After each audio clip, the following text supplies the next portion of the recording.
دیکھیں اس میں کوئی دوسری رائے نہیں کہ ہم صحابہ کے بھی غلام ہیں، اہل بیت کے بھی غلام ہیں، اس میں کوئی دوسری رائے نہیں کہ یہ نہیں ہے تو اگر مگر کوئی اگر مگر نہیں۔ ہم اہل سنت و جماعت صحابہ کے بھی غلام ہیں، اہل بیت کے بھی وہ لوگ غلام ہیں۔ اب رہا مسئلہ کہ صحابہ کا آپس میں جنگ جمل، جنگ صفین، یہ وہ جھگڑے، مشاجرہ ادب کا لفظ ہے، یعنی جھگڑے ہوتے رہے تو ان کو لے دے کے بیٹھ جانا وہاں وکیل اور جج بننا، نہیں جی یہ ایسا ہوا، نہیں جی ایسا ہوا، ایسا ہونا چاہیے تھا، ایسا کیوں نہیں ہوا، یہ تو تڑک، یہ ساری چیزیں نہیں ہونی چاہیے۔ پھر اگر اس طرح ہونی چاہیے کہ جس طرح یہ اصول بنایا جاتا ہے، نہیں جی دو لڑن تھے، ایک تو پھر صحیح ہوئے گا ایک غلط ہوئے گا، ایک اتنا ہو سکتا ہے کہ ایک دو میں ٹھیک ہو، اسی پھر کہنا ہے پھر اہل بیت آپس میں جھگڑے اسی دکھا دیتے ہیں۔ حضرت فاطمہ الزہرا اور علی شیر خدا کی آپس میں جھگڑا ہوا، کہو ایک ٹھیک ہے غلط ہے، کہو تیرے اصول کے مطابق، ہم جو اصول رکھیں گے اس کے مطابق مسئلہ حل ہو جائے گا، جو تو نے اصول بنایا ہے مسئلہ اور بگڑے گا۔ لے جی حسن و حسین کے درمیان جھگڑا ہم دکھا دیتے ہیں، پھر کیا کرو گے؟ بھائیوں کے درمیان ہو گیا، چھوٹی موٹی باتیں ہیں، یہ جانے دیں۔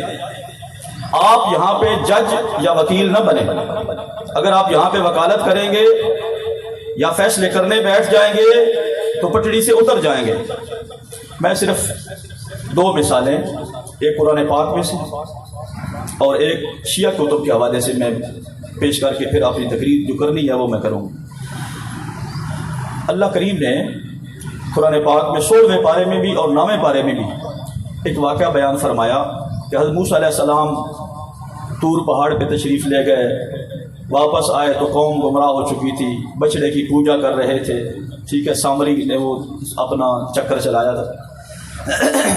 تو آپ نے اپنے بھائی حضرت ہارون، یہ بھی اللہ کے پیارے ہیں، ان کو بالوں سے پکڑا، داڑھی سے پکڑا، جھنجھوڑا غصے نے، ان کو تنبیہ فرمائی، باقاعدہ یہ قرآن کے لفظ ہیں، قال یا ابن ام لا تاخذ بلحیتی ولا برأسی۔ تو اب یہاں پہ پہلے ایک مسئلہ سنیں، شریعت کا مسئلہ ہے متفقہ طور پر، ہر مکتبہ فکر کے نزدیک یہی مسئلہ ہے کہ کوئی بندہ اگر عالم دین، عالم بعمل کی داڑھی سے غصے سے پکڑتا ہے، وہ بندہ دائرہ اسلام سے خارج ہو جاتا ہے۔ یہ مفتبی قول ہے، اجماعی مسئلہ ہے، عقائد کی کتابوں میں بھی یہ ساری بات موجود ہے، کیونکہ یہ شریعت کا مذاق اڑ گیا اور شریعت کا مذاق اڑانا کفر ہے۔ اب ایک عالم دین کی داڑھی کو پکڑنا جو نبی کا غلام ہے، جو صحابہ کا غلام ہے، اہل بیت کا غلام ہے، اس کی یہ شان ہے کہ اس کی داڑھی کو اگر کسی نے غصے سے پکڑا تو پکڑنے والا دائرہ اسلام سے خارج ہو گیا۔ یہ مسئلہ ہے۔ اب اس مسئلے کو ذرا ذہن میں رکھیں۔ حضرت موسیٰ علیہ السلام نے حضرت ہارون کی داڑھی پکڑی، قرآن کے یہ لفظ ہے، داڑھی پکڑنے والے، سر کے بالوں سے پکڑ کے کھینچنے والے موسیٰ علیہ السلام، اور جن کی داڑھی پکڑی گئی، جن کے سر کے بالوں کو پکڑ کر کھینچا گیا، وہ ہارون علیہ السلام۔ پکڑنے والا بھی اللہ کا نبی، جس کی پکڑی جا رہی ہے وہ بھی اللہ کا نبی۔ لا فتویٰ، بہت آسان سی بات ہے، اور قرآن ہے، لگاؤ فتویٰ۔ یہاں پر شروع سے لے کے آج تک جنہوں نے بھی قرآن کی تفسیر لکھی، ترجمے لکھے، معنی بیان کیے، تقریریں کی، کسی نے حضرت موسیٰ علیہ السلام پہ فتویٰ نہیں لگایا۔ جس مکتبہ فکر کا بندہ ہو، جتنا گیا گزرا ہو، کسی نے موسیٰ علیہ السلام کے بارے میں یہ نہیں کہا نہیں جی نہیں انہیں کیوں پکڑی سی، او معاذ اللہ، نہیں، کسی نے ایسا نہیں کہا، بلکہ اس مقام پہ جو بھی گزرا ہے نا، دونوں اللہ کے پیارے ہیں۔ انہوں نے بھی کہا، جو کہتے ہیں نہیں ایک کو غلط کہو ایک کو ٹھیک کہو، ہم نے کہا پھر یہاں پہ کر کے دکھاؤ، ہر جگہ پہ یہ معاملہ نہیں چلے گا، تمہارا یہ اصول یہ اپنے گھر میں رکھو، اپنے بھائیوں پہ لگاؤ، اپنے چاچے ماموں پہ لگاؤ، صحابہ کو رہنے دو، مہربانی کر کے رحم کرو تم۔ ہم اتنا ہی کہہ سکتے ہیں ادب سے آپ کی خدمت میں۔ موسیٰ علیہ السلام پہ فتویٰ کسی نے نہیں لگایا، کیونکہ پکڑنے والے بھی اللہ کے پیارے، جن کی پکڑی جا رہی ہے، یہ معاملہ ہو گیا، یہاں پہ کسی نے فتویٰ نہیں لگایا۔ اگر نیچے فتویٰ لگانا ہے تو پھر اوپر سے شروع کرو، وہاں آپ جرت نہیں کر سکتے. تو پھر بات ختم ہو گئی. ایک اصول اور ضابطہ ہمیں قرآن نے دیا کہ جب دونوں اللہ کے پیارے ہوں, آپس میں ان کی کوئی ہو گئی ہو, تو بس اللہ پہ چھوڑو. اللہ نے خود قرآن میں 2 مقام تو مجھے یاد آ رہے ہیں, 8واں پارہ اور 14واں پارہ. اللہ کریم نے فرمایا وَنَزَعْنَا مَا فِي صُدُورِهِم مِّنْ غِلٍّ إِخْوَانًا عَلَىٰ سُرُرٍ مُتَقَابِلِينَ. یہ 14ویں کی آیت ہے. اور وَنَزَعْنَا مَا فِي صُدُورِهِم مِّنْ غِلٍّ تَجْرِي مِن تَحْتِهِمُ الْأَنْهَارُ, یہ 8ویں کی آیت ہے. اس کا معنی ذرا مفہوم کر کے دیکھو. وہ تو جنت میں چلے جائیں گے, اللہ تعالیٰ ان کے سینوں میں جو کچھ ایک دوسرے کے لیے تھا اس کو ختم کر دے گا. وہ تو آمنے سامنے بیٹھے ہوں گے جنت میں, تو تو کیڑے کھپے چھوڑے گا. بھائی سیدھی قرآن کی آیت ہے. وَنَزَعْنَا, اللہ فرماتا ہے ہم کھینچ لیں گے. نزع کا عالم ہے جی. وَنَزَعْنَا, ہم کھینچ لیں گے جو کچھ ان کے دلوں میں تھا, دنیا میں معاملات ہوئے. مَا فِي صُدُورِهِم مِّنْ غِلٍّ إِخْوَانًا, ہم ان کو بھائی بھائی بنا دیں گے. یہ ساری قدرتیں ختم کر دیں گے. جنت میں عَلَىٰ سُرُرٍ مُتَقَابِلِينَ, آمنے سامنے بیٹھے ہوں گے. تو کتنے ہوئے گا دوزخ دے کدائیں اسفل السافلین دے تھلے کدھرے جا کے تو اتنے پہ ہوئے گا. سیانا بن جا, ہوش کر.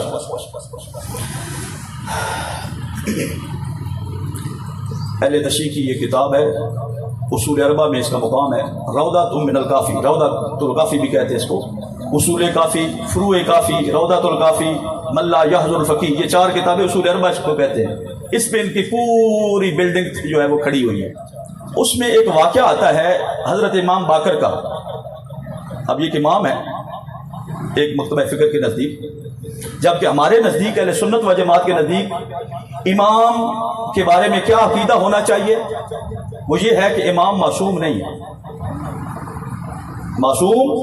معصوم جو ہے انبیاء ہیں یا فرشتے. میری بات سمجھی کہ باقی صحابہ, اہل بیت, امام یہ معصوم نہیں ہے. یہ امامت کا جو عقیدہ ادھر ہے نا, وہ اہل سنت کے سٹیجوں پہ نہیں بیان ہونا چاہیے. اللہ اکبر. اب کیا ہو جی, امام باقر رضی اللہ تعالی عنہ, یہ بھی ہمارے پیارے ہیں. آپ کا اور امام حسن کے کسی بیٹے کا, ان کی اولاد میں سے کسی کے ساتھ آپ کا جھگڑا ہوتا, آپ لڑ رہے تھے دونوں. اب یہ میں کتاب اہل سنت کی کا حوالہ نہیں دیا تاکہ کوئی اپنی کتاباں دے پہ حوالے دیں دیں جی. میں حوالہ وہ بڑا دور جا کے دیتا جناب, روضۃ من الکافی. اچھا, یعقوب کلینی اس کا مصنف. اب کیا ہوا جی, امام باقر رضی اللہ تعالی عنہ اور امام حسن, ان کی اولاد میں سے کسی شخصیت کے ساتھ ان کا جھگڑا ہو رہا تھا. چنگا بھلا ہکی دوجی تک گڑما پڑے ہوا نا, ایتھوں تک نوبت سی, چنگی بھلی جھڑپ ہو رہی تھی. عبد الملک نام کا ایک بندہ, عبد الملک نام کا ایک بندہ وہاں پہ آیا. اس نے امام باقر کی سائیڈ لی, دوسرے کو دھکا شکا دیا, پیچھے ہٹ پیچھے ہٹ, جی میں 2 لڑدے پر ایک دی سائیڈ لے. امام باقر کی سائیڈ لی دوسرے کی مخالفت کرتے ہوئے. یعنی اس طرح جملہ یاد رکھ لو, جج بنا یا وکیل بنا, 2 پیاریاں دے وچ آ کے اپنی اس نے لائی. امام باقر دی اس نے مدد کی تھی آپا دلو. امام باقر نے لڑائی اتھی ختم کر کے آخیا اورے عبد الملک. یہ ترجمہ میں تھوڑا جا نا اپنے حساب نہ پہ کرنا تھانوں ذرا لطف دین واسطے تاکہ گل دلوں چ بہ جائے. اورے آ بھائی, تینوں کی ہے, تینوں کی ہے, اسی دوویں ہکو کو جاں. یہ بھی ساڈا اپنا ہے, ساڈی اپنی گھر دی گل ہے, تینوں وچ کی. ہوں بندہ وہ امام باقر کا جملہ انہوں سناوے, تینوں تانوں کی ہوئے, تانوں کی. امام باقر نے فرمایا عبد الملک تینوں کی. جناب میں آخیا تھوڑی چپ, ہماری مثال بنی اسرائیل کے اس شخص کی طرح ہے. یہاں پر اب سمجھانے لگے ہیں, وہ تو جھگڑا روک گیا, انہوں سمجھا دے پہن. تو جڑا نا ماما نہ بن, جو میں پنجابی سے کہنا تو ماما نہ بن. انہوں نے فرمایا ہم دونوں کی مثال ایسے ہی ہے جیسے بنی اسرائیل کا ایک شخص تھا. انہوں نے ان کو کہانی سنائی, ہے قصہ سنایا. قصہ سنایا جاتا ہے کوئی بات واضح کرنے کے لیے مثال دی جاتی ہے ذرا بات سمجھانے کے لیے. انہوں نے فرمایا بنی اسرائیل کا ایک شخص تھا, اس کی 2 بیٹیاں تھیں. کتنی بیٹیاں تھیں جی؟ 2 بیٹیاں تھیں. ایک بیٹی اس کی کسانوں کے گھر بیائی ہوئی تھی, زمینداروں کے گھر. ایک بیٹی اس کی کمہاروں کے گھر بیائی ہوئی تھی, یہ جو برتن بناتے ہیں. ایک دن وہ بنی اسرائیل کا شخص اپنی بچیوں کو ملنے کے لیے گیا, جس طرح ہم اپنی بچیوں کو ملنے کے لیے جاتے ہیں. گیا جی, پہلے کسانوں کے گھر گیا جی. جب جانے لگا تو بیٹی کہتی ابا جی دعا کرے ہو, میرے خاوند نے بڑی فصل کاشت کی تھی, دعا کرو بارشیں ہون تے کوئی فصل اس وقت دفعہ زیادہ ہوئے تے اللہ دی مہربانی ہو جاوے تے تسی شفقت فرمانا, دعا کر. ٹھیک ہے پت, اتھوں نکلیا, اجے دعا نہیں کی تھی. کمہاراں دے گھر چلا گیا جتھے دوسری بیٹی بھی آئی. اتھوں جدو اپنے کام تو فارغ ہویا, ملیا گلیا تے او بیٹی کہن لگی ابا جی دعا کریو اس دفعہ بارشاں نہ ہون, اس دفعہ بارشاں. بھائی توجہ میں. اب دوسری بیٹی نے ابا جی دعا کرنا بارش نہ ہو, ہم نے برتن بنائے ہیں, میرے خاوند کا یہ پیشہ ہے, برتن بناتا ہے, کوئی دپا نکلن برتن سکن تے کوئی وکن تے کوئی ساڈا خرچہ پانی بن جاؤ. کہندا ٹھیک ہے. جدو باہر نکلیا نا تے سوچا ہوں دعا کرنی سو. امام باقر نے اس عبد الملک سے کہا, اب وہ شخص جب باہر نکلا تو اس نے جو جملہ بولا وہ کیا تھا؟ اس نے نہ تو بارش کے لیے دعا کی اور نہ بارش نہ ہونے کے لیے بھی دعا نہیں کی. اس نے کہا یا اللہ دونوں کا معاملہ تیرے حوالے. کتنی بڑی بات. اب یہ مسئلہ ہمیں اہل بیت کے گھرانے سے مل گیا. امام باقر نے خود فتویٰ دے دیا, اس کو فتویٰ بھی کہہ سکتے ہو, کوئی ٹینشن کی بات نہیں.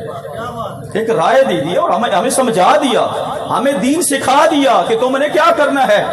انہوں نے کہا ہمارے گھر کا معاملہ ہے, تم یہاں پر جج وکیل نہ بنو کہ ایک ہی سائڈ لے رہے ہو, ایک کے خلاف چل رہے ہو. تم یہاں پہ نہ آؤ. اور ساتھ مثال دے کے سمجھا دیا کہ اس شخص نے بھی اب اپنی بیٹیوں کے لیے مجبور تھا نا بھائی کہ اب دعا کروں یا نہ کروں. کروں تو ایک خوش ہوتی ہے, ایک نہیں خوش ہوتی. نہ کروں تو کہا یا اللہ دونوں کا معاملہ تیرے حوالے. اب یہ اہل بیت نے ہمیں سبق دے دیا اور کتاب کا بھی میں نے حوالہ دے دیا آپ کی خدمت میں. اب یاد رکھو یہی اہل سنت و جماعت کا نظریہ ہے کہ مشاجرات صحابہ میں, مشاجرات اہل بیت میں توقف اختیار کرو, ان کا معاملہ اللہ کے حوالے. اور وہ بھی میں نے آپ کی خدمت میں عرض کر دیا, وہ دونوں گروپ تو جنت میں چلے جائیں گے, تو کتنے ہوئے گا ماما. اپنے ایمان دی فکر کر,